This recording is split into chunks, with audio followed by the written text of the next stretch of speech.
And hello, and welcome to Echochamber, where I talk about whatever, whenever, however I want. Today, we talk about Xenoblade Chronicles Definitive Edition, the main game. For a spoiler talk. What do I mean when I say spoiler talk? Well, this is my first Xenoblade game, so there's a decent chance a good number of you listening to this are not used to the spoiler talks I've done in the past for various games, mainly Trails. But when I do a spoiler talk, basically, it is me listing out a number of topics I want to talk about, thinking about them beforehand, and then basically sort of impromptu going over that list of things I want to talk about and editing it down to the most coherent version of that rambling, and then editing it into a relatively freeform discussion on various topics on the game. Essentially, it's an extended, more freeform review, all things considered, with spoilers galore. So, if you have not beaten Xenoblade Chronicles, you should not be here, and I'm pretty sure the title and the thumbnail should have been enough to tell you that there'd be spoilers as soon as you, opened up and started the video, so let's start. I'm going to reiterate some of the stuff I said at the end of the Let's Play for the main game, that what made the game work wasn't so much its individual design across the board for various mechanics and stuff like that. I think it's really that it did a really good job of balancing itself, ultimately. Every single aspect of it did a really good job of playing off each other and being, as I said, the epitome of one of the best examples of being the greater than the sum of its parts that I've played in a game to this point, and that's what makes it good. Mind you, I plan to go into Future Connected, then Xenoblade Chronicles X or Cross. I need to figure out what that's actually called technically. At the very least, I will note that I'm recording this not that long after I actually finished recording the final episode, so I think technically the episode where Shulk being inhabited by Zanza is properly revealed. I haven't really looked at those comics too much, so I wanted to get into this spoiler talk before people were like, well, Echo, this is what this means, I want to give a bit more of an unfiltered take on some of these topics, so without people telling me what really is quote-unquote, not that they're wrong, but you know.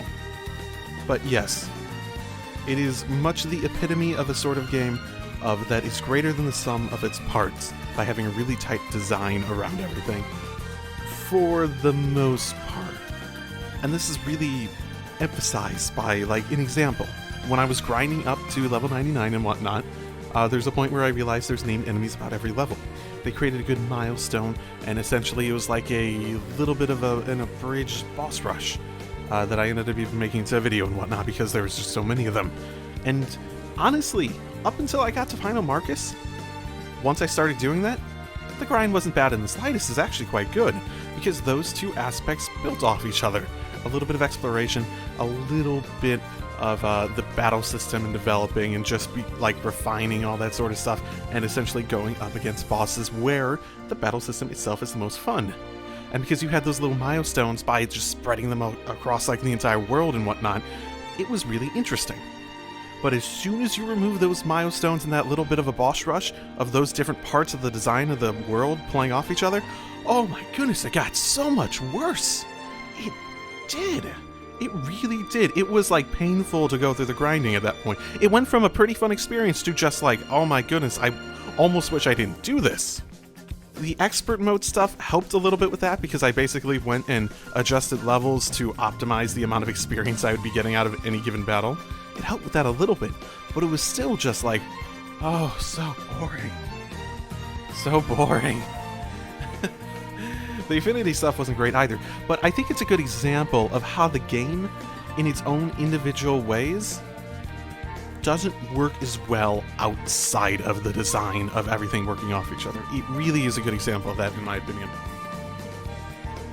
I also believe I said it during the actual Let's Play summary at the end of the last episode, that the main things that I thought were really good on their own would probably be the pure plot, because it knew exactly what it was doing, reveals and stuff like that.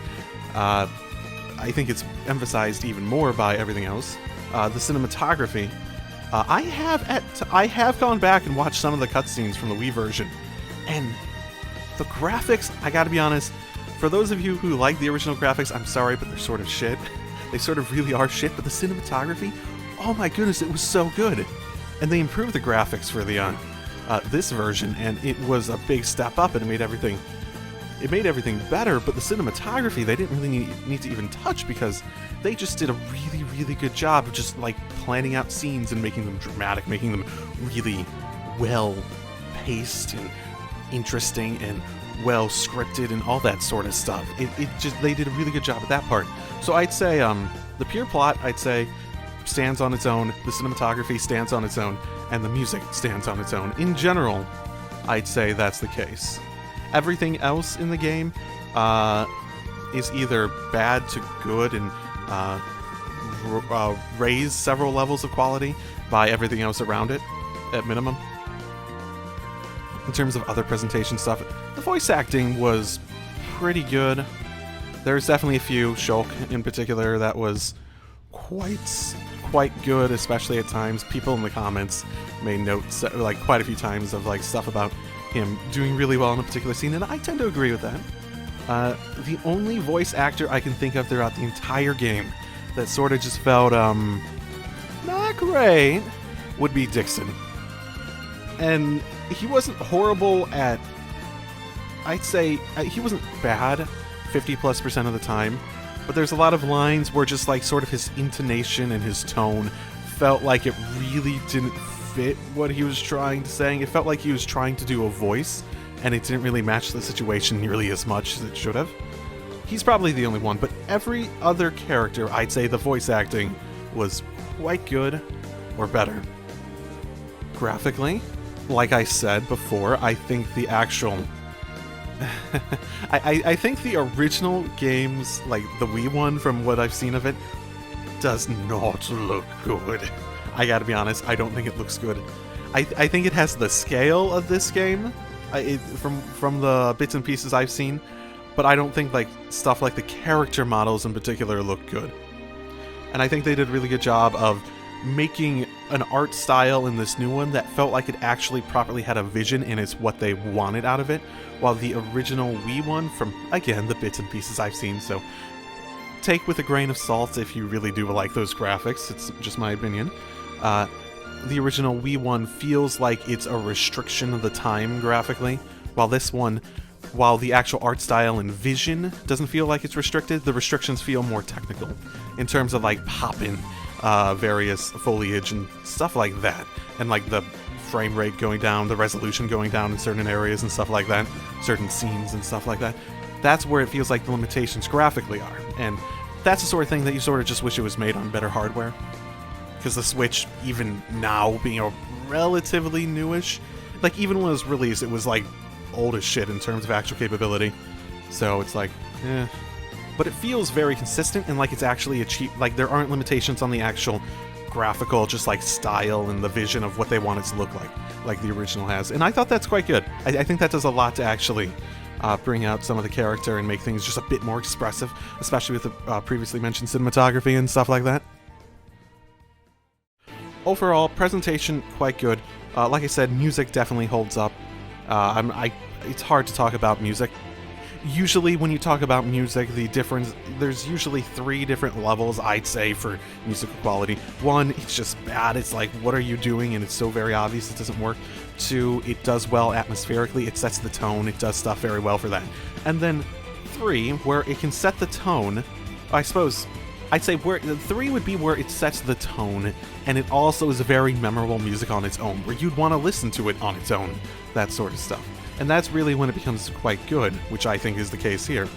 You could have music that is good on its own, but doesn't really set the tone very well, and I think that would probably fall into bad music, just because it's music for a video game. If it doesn't actually, fit the atmosphere and all that sort of stuff, and actually, work towards the game's strengths, then what is the point of it being there? But I'd say this definitely is that higher level, so. In terms of presentation, I think it was good, overall.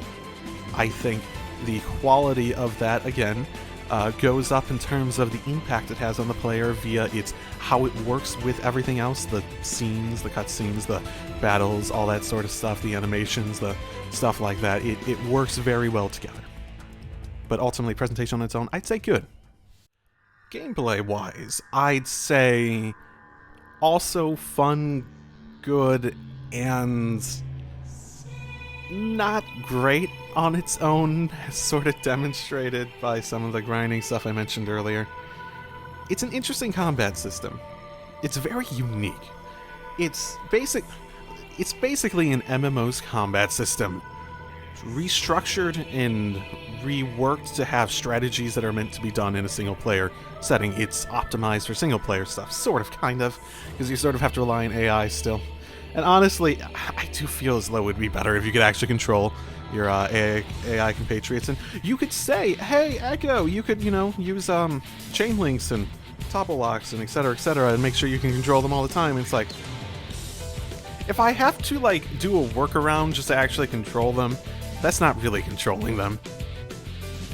There obviously were ways around that, and it wasn't balanced horribly for the limitations of the AI and whatnot. But there are definitely aspects of the gameplay that do not work.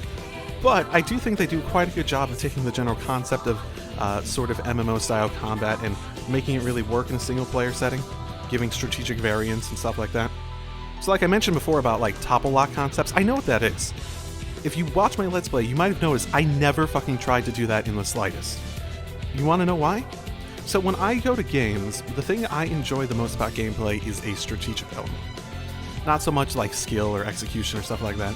And when I say strategic, some people might think, hey, Echo, isn't it fun to develop a strategy and just run through the enemy, say the topple lock concept. It's the idea where you can keep an enemy in a perpetual state of being toppled, which means that they don't have the agility, evasion buffs that they'd have from having high level, say the super bosses and stuff like that, and you can just wail on them until they're dead.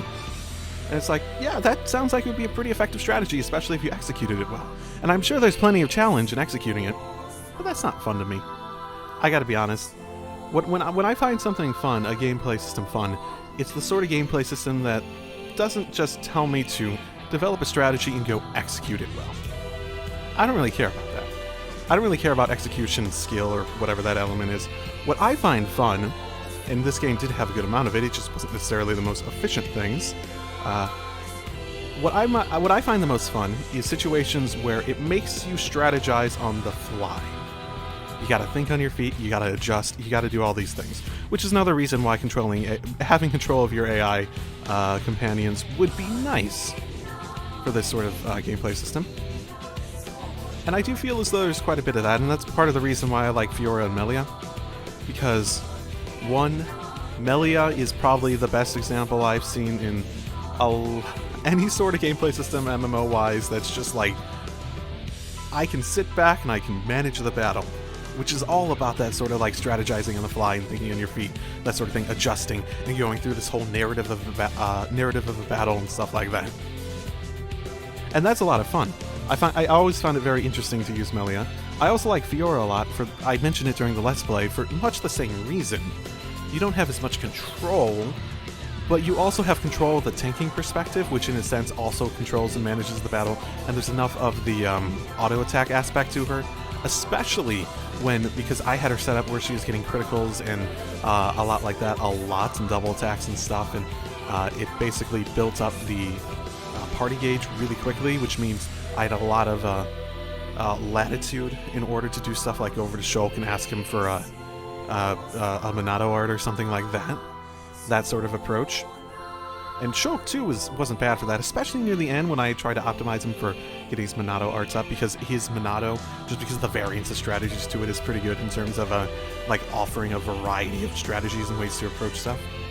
And managing the battle, essentially. So I thought those three, in particular, from when I played them, were the most interesting for doing that. Charlotte wasn't bad either, but healers traditionally are more battle management, that sort of thing, where you sort of just it's not as much because there isn't as much variance to what you can do. Mind you, she didn't have a horrible amount to that either. But in general, I'd say Melia, Fiora, Shulk, probably Melia above both those two. So Melia at the top, then Fiora and Shulk are probably the most interesting in terms of doing battle management, playstyle Charla, and then everyone else below that. Ricky might have had some of that too. I never really tried him properly, but I never really got the impression that he was so much of that battle management style. But ultimately, my point is that's what I enjoy, and there's a good amount of that here. It's just not necessarily the most efficient thing. from my understanding of how the gameplay system works. And that's okay with me. I'd rather do what I find fun than necessarily just, complete and beat all the super bosses and whatnot. In general, the gameplay system, though, I'd say it was fun. There's a good variety of mechanics that they did to really apply these sort of MMO-style party mechanics to an actual single-player experience without making it into basically an offline MMO purely. I will reiterate that it would be great if you can control the party members a bit more. And I will also note that because the interesting aspect is the battle management aspect strategies that they added in, that I cannot honestly say the gameplay system was very interesting outside of boss battles. Is that unfair to say? Is that unfair to say that the battle system wasn't very interesting outside of boss battles? It was more just like an excuse to explore the world or making your way through that sort of stuff many of the times. I think that's not unfair to say. That's pretty common in JRPGs anyways, where it's not nearly as interesting outside of bosses. After that, I'd like to talk about some plot-related stuff, which is probably the most interesting part of a spoiler talk, right? I wanted to express some of my more thought-out opinions on the rest of that, though. First of all, characters. I expressed this a little bit in the end of the main game episode, where I ended up just going back and going take two, and it's like, no, I went way off topic. I didn't really have a coherent point. So I'm going to talk about what I went way off topic for, and that I just got to the point where I just cut it all. Basically, I think the characters are another really good example of how the game is good and its elements become better because they're greater than the sum of their parts. Because I won't say I dislike the characters. I think that would be completely untrue. But I am about to say something relatively negative towards the characters in this game, and I have a feeling, unless I am very delicate about how I say it, people aren't going to like that opinion. I would say the characters themselves in this game are mostly pretty flat. Asterisk, asterisk, asterisk, asterisk, listen to me, sorry, just hear me out. So, the characters in this game are very fun. They play off each other well, they have good dynamics between each other, their interactions are very interesting, hence why the heart-to-hearts are fun, and stuff like that. But as characters from a narrative perspective, there's not a ton to them, is there? Grab a random character. Mine is Shulk and Melia. Because let's be real, Shulk and Melia. They're the most developed characters in this game by far. Grab a random character, then ask yourself, what changed? What changed about them? Let's... Dunban. How did Dunban change from the beginning and the end of the game? And you might say, oh, he learned about dealing with fate and stuff. No, that's just the story. That's the story of the game. That's legitimately... I'm thinking of a scene shortly after the whole stuff with Shulk and Sansa happens in the Mechanics Corps, and it's legitimately just them expressing their desire to live their own lives, and it's not them changing as people, it's them gaining new information and just expressing opinions they didn't have because they didn't have any reason to have an opinion on something they didn't know about before. And I could say that for most of the characters in the game. They're sort of along for the ride. They don't really grow, they don't really change in a significant way. They have to change with the story in terms of they just know different information now, but they don't necessarily change who they are as a person. If I took Dunban or Rhine or Charla at the beginning of the game and just changed the information they knew in their head by the end of it, I don't think they'd react differently. I don't really think they would. And that's not necessarily a bad thing, it's just sort of encapsulating how the characters are handled. You have a few characters, which honestly I'd say is Shulk, Melia,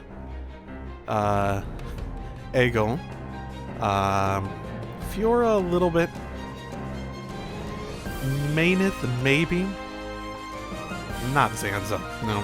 So I'd say probably Shulk, Melia, Egil, and a little bit Fiora that actually truly changed as people throughout the story. Fiora, in my opinion, and I'm going to start out with my most negative opinion on any of them, which is just fantastic. And you might disagree with some of the questions of who has arcs and whatnot. This is just my opinion, obviously, so grain of salt. Grain of salt, I'm saying something negative, I'm sorry, and this is part of the reason why I got so rambling and it got weirdly off topic in the end of the game stuff that I ended up just cutting off and saying, I'm going to express this better later. Fiora, for example, I don't even think was handled well. Her whole arc has to do with what feels like her becoming less reckless and more responsible and that sort of stuff. And having to deal with just a huge change in her body. And if you look at the heart-to-hearts, some of her quests that seemed very significant to her, Fiora's whole stuff, especially after she comes back, is just oh my goodness, I'm in this situation, I'm a freak, that sort of thing, and trying to deal with that. And if you a lot of the side quests and other things, that's what it feels like. That's most of her arc, outside of, and I wouldn't count her relationship to Shulk being an arc either. And there's an aspect to that where you do see growth there. You do see her just become more comfortable with herself and whatnot. And then right at the end, they give her body back and, anything resembling an arc, just poof, out the window. Not even, doesn't even matter anymore. She has her body back. They're happy together. Oh, fantastic. Yeah, there's a reason I'm not a big fan of that. It feels fan servicey. It does, just for the sake of giving them a reward, for the sake of giving them a reward and feeling like they were rewarded for all their work in the narrative. I think that's the entire point of that. But I also feel as though it undercuts any sort of arc Fiora had. So, there we go. Egil is a bit more of an obvious one. Egil's arc is clearly about coming to not be so one focus, not be so focused just mentally on what the truth of the world is and stuff like that, and become more flexible and accepting other people and what it should be. He sort of relapses on it when Xantha shows up and he's like, oh my goodness, I was right. But there is a nice little dynamic between Shulk and him that you see some growth. It's not the biggest character arc, but it is a character arc, which is more than I can say about a lot of the characters in the game. Shulk, as a character, his arc is much the story itself. It has to do with him becoming more confident in carving his path forward and stuff like that. The Shulk at the beginning of the game is much more hesitant, much more introspective in terms of the potential consequences of things. By the end of it, he's the sort of person that would move forward, and he knows what he wants, and he knows how. He doesn't know how to get it, but he knows that he needs to keep moving forward and acting what seems best at that time in order to even have a chance at it. That's his arc, and it's tied into the main themes of the game, so ultimately, yeah. It's pretty self-explanatory. And now, Melia. Let's talk about Melia. It's funny because me even talking about these character arcs, my strongest opinions on them are Fiora, it being undercut at the end, and Melia, which is basically her character arc is a let's sum it up with a fuck you Melia. That's her character arc. Melia's entire character arc is her learning how to deal with the world giving her nothing that she wants, legitimately. There was legitimate parts, let's sum this up with her heart-to-heart with Charlotte, yeah? Where Melia essentially says, and it's not a horrible lesson to learn. She knows Shulk well enough where it's yeah, if I confess to him, and she's not necessarily wrong about it, and I was sort of disappointed that it went this direction, just because oh, that sort of thing, no chance. And she's not necessarily wrong in that, if she went to Shulk and confessed her feelings, and Shulk would probably be well, shit, I didn't realize that. Now I feel obligated to, help you, and he'd, sulk and be all Shulk-like and be oh, how do I deal with this? And, it's like, I don't dislike you, I want you to be happy, and stuff like that. And she knows, because she knows Shulk well enough, that if she even tried for what she really wanted, it would end in failure. It would end in Shulk being sadder. It would end in them not really having a relationship like they have currently. It would be all that sort of things, because that's just how Shulk is, and she knows him well enough to know that. And she's not wrong. And that's sort of the sad thing, because that's sort of the epitome of her arc. All the shit Melia goes through, all the growth she does, is basically becoming a person that can cope with that. It is.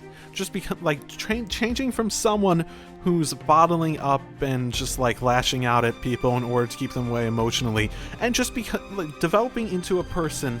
Because, like, remember when she was there and she gave me a bad impression the first time she showed up and stuff? It's like, oh, wow, okay. You're sort of, off-putting.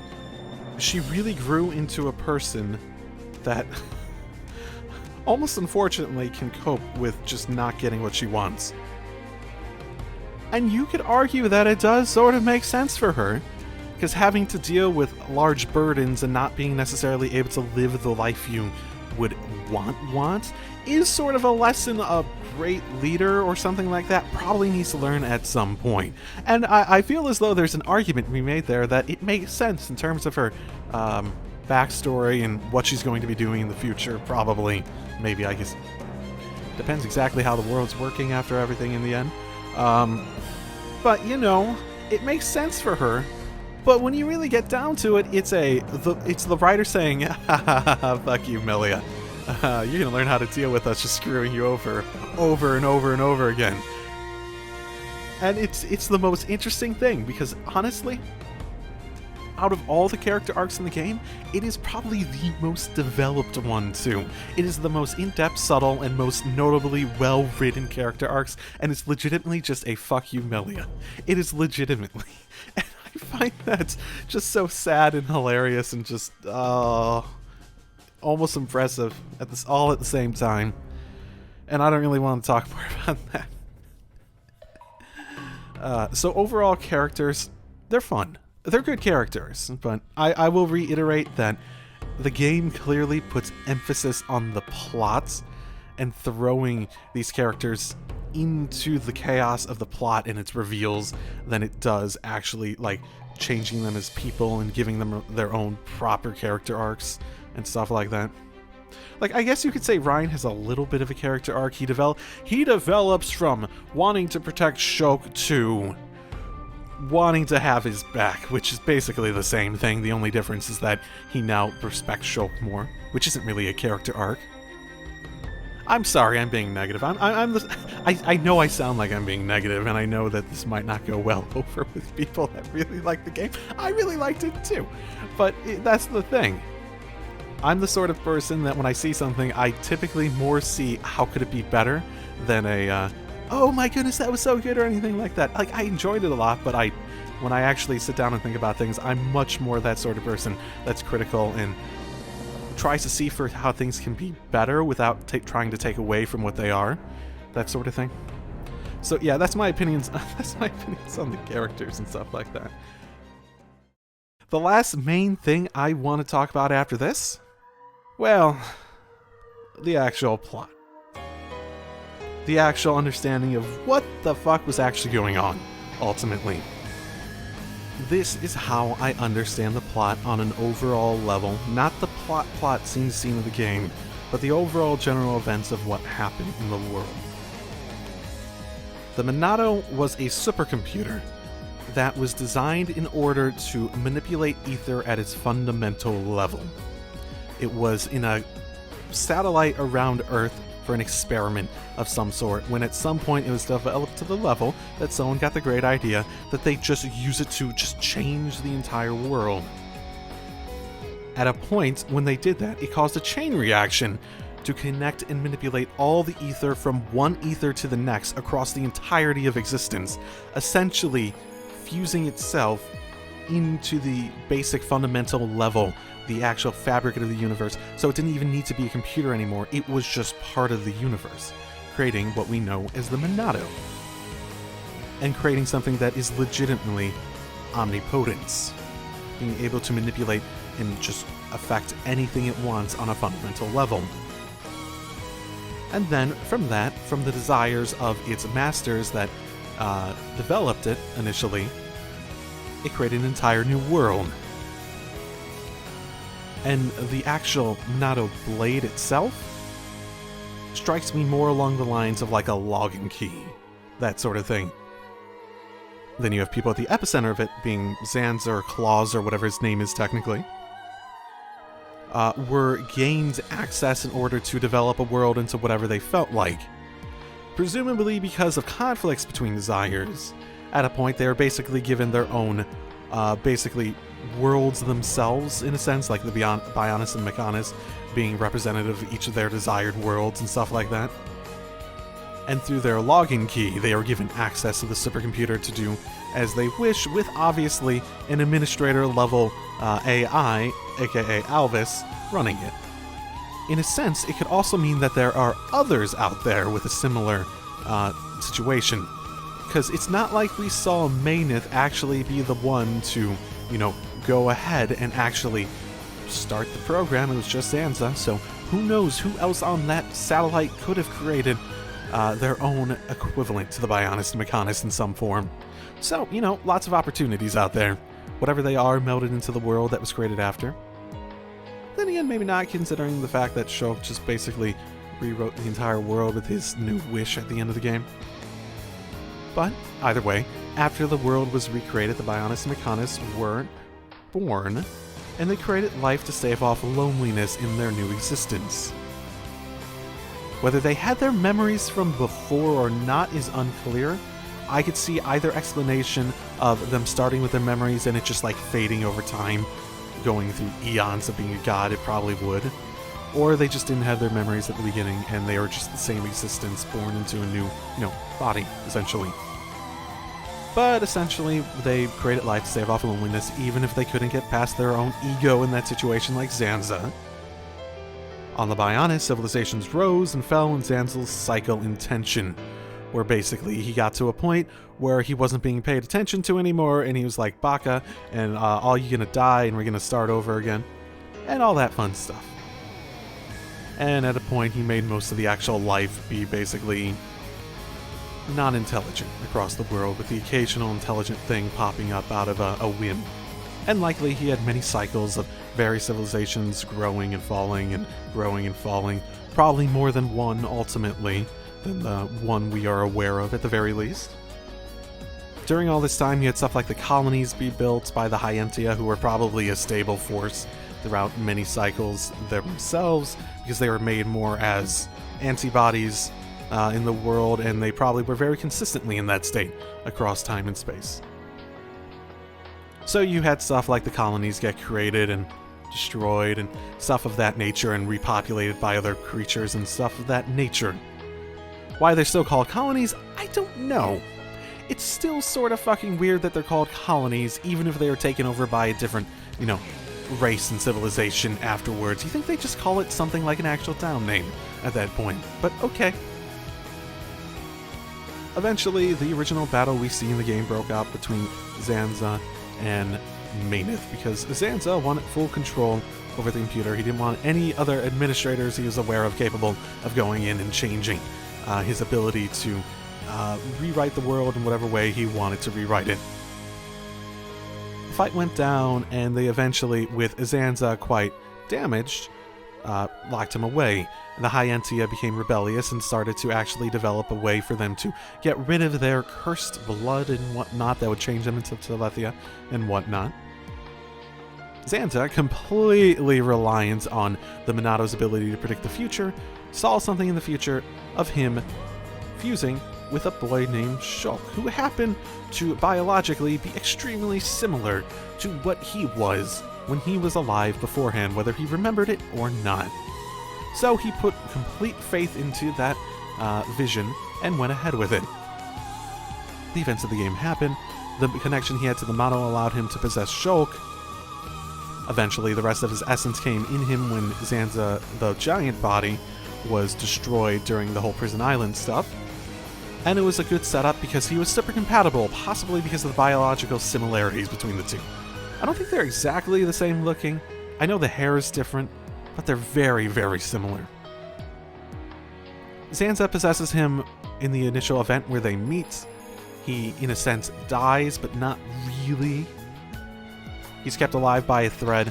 I'd say my understanding of likely what happened there was that he didn't die, but the life force that would have kept him going, basically like the fire, however, whatever metaphor you want to think of it as, died out in a sense. But Zanza used his to keep him going, which kept his consciousness in existence.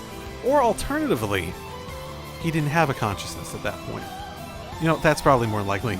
He didn't have a consciousness, and basically, he was a walking corpse fueled by the life power of Zanza that didn't have any memories or personality or anything, but he developed it again over time. That's probably more likely what happened.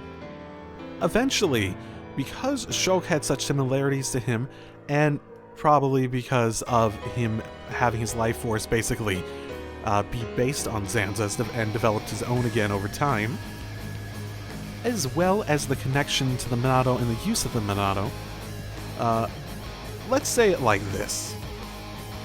What I understand to have happened was essentially that it's like giving someone your phone who happens to have the same fingerprint as you, knowing they have that fingerprint because it makes, presumably, it easier for them to access your phone when you want them to, and then being surprised when they get their own phone and happen to be able to log in themselves to your accounts and stuff, that sort of thing.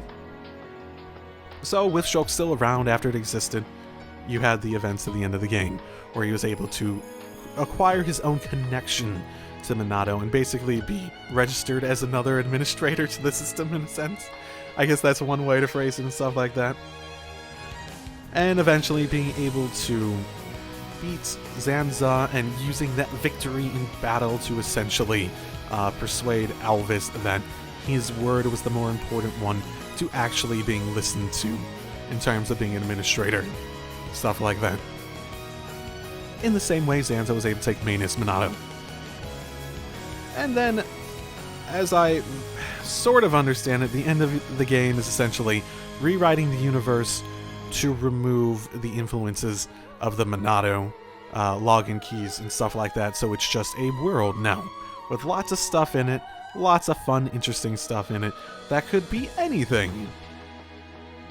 Presumably they're back to having circular, normal galaxies and stuff like that, because that's what the impression I got, and the world of the Bionis and Mechonis to some extent were basically transferred into a new world, maybe a new Earth, or something else of that nature. So, as an ultimate answer to exactly what was going down, in the way I understand how everything's happening, I think it's interesting. I think it's not I think they sort of rushed the ending little bit with the whole computer and stuff like that, to the point where it didn't really have the impact it could have, like it had, like a lot of the other plot developments had throughout it. So it's not exactly like, oh, what? Oh my goodness, just because they sort of rushed it and it doesn't have quite the impact. I think it's very interesting though, and it has a lot of potential implications. Like I said in the Let's Play, the idea of making the original planet where this happened Earth seems unnecessary. It's not a bad thing, it just feels like a detail that doesn't really add anything. That's, I guess, me. So, yeah. Ultimately, the answer does explain stuff like, I remember Alvis saying something along the lines of this world being something that was made, quote, for them, end quote. And I remember being curious about that moving forward. It also explains why so many things about Zanza made him feel like he wasn't truly a god. He was a god in the same sense like Greek gods were gods, where they had amazing powers and they were considered above mortals and stuff like that, but they weren't actually like omnipotent, what you really think of when you think of a god, that sort of thing. I also like how the whole idea of how the Monado's predicting the future and whatnot basically being a giant algorithm, because of the understanding of Ether to its core level. I was basically right about like my very first thought on how that could work was basically like, oh yeah, maybe it could be an algorithm, and the idea of it being basically a supercomputer, probably calculating that constantly. Yeah, it makes sense. Overall, though, I'd say the ending does a really good job at setting up the potential for just whatever the writers want to do in Xenoblade Chronicles X or Cross or whatever, as well as Xenoblade Chronicles 2. I know they're mostly unrelated from my understanding, So I'm not going to go into them with an expectation that they have any connection outside of maybe the world. But it should be very interesting, and I think it does make me very interested to go into the other ones and seeing what they have in mind for how they can expand the story. That is how I understand it. There is probably stuff I got wrong. There's been a few mention of stuff like monadology and stuff like that that I've saw and have looked like a really good read to go into that I haven't really delved into at this point, because again, I want to give my a bit unfiltered thoughts on a lot of stuff. But they're there, and I plan to go read them probably after this at some point before I get into Future Connected and whatnot, because I'm going to take a bit of a break between them. I don't remember exactly who posted that, but I gave them a heart. Feel free to read that yourself. It was quite well written ultimately, so I'll be sure to do that. I'll be sure to read it myself. There's also apparently a Monado super guide, stuff like that explains basically everything that's been relatively recently translated or brought over, I think. I do feel as though that would be interesting to dive into to some extent. I'm not sure all what it has in it exactly, but if I'm going to do anything with that, I think there's a decent chance I'll do some short videos on just discussions from content from that and stuff like that. I think that would be quite interesting to delve into some of those answers and stuff that they released in secondary material for the game and stuff like that. So, that has been my spoiler talk. Like it? Don't like it? I like doing these, so they give me a chance to not do a proper review because those are a lot of work. While also giving some actual more extended thoughts on exactly what I think of a game and whatnot. Overall, I'd say, very good game. Definitely the sort of thing that is the, like I said, epitome of being more than the sum of its parts. And ultimately, what I want to do in the future is I'm going to go into Future Connect, and that's going to be the next thing I do in this same time slot, so later this week, essentially. And I'm going to go through that, then I'm going to take a break, then I'm going to do Xenoblade Chronicles X or Cross, or I still don't know what that's called because I've been, this is the same recording where I mentioned that earlier. And then after that, likely take a break, and then go into Xenoblade Chronicles 2. I'm 100% committed to all of the above of what I just said.